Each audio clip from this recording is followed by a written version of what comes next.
নির্বাচন শুধু একটি সরকার গঠনের নির্বাচন নয়, এই জাতীয় নির্বাচন আমাদের ভাগ্য নির্ধারণের নির্বাচন। এই নির্বাচনে আমাদের ভবিষ্যৎ কি হবে তার নির্ধারণের নির্বাচন। এই নির্বাচন আমাদের সন্তানদের প্রশ্নের নির্বাচন।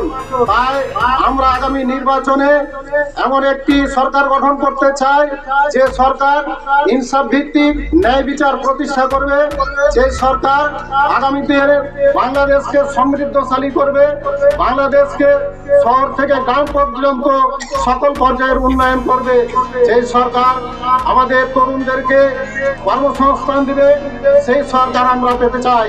এই জন্যে বাংলাদেশ জামায়াত ইসলামীর পক্ষ থেকে সকল পর্যায়ে যে সমস্ত ভাইদের নির্বাচন করার জন্য মনোনয়ন দেওয়া হয়েছে, সে সকল ভাইদেরকে সৎ, যোগ্য এবং দুর্নীতিমুক্ত ভাইদেরকে মনোনয়ন দেওয়া হয়েছে।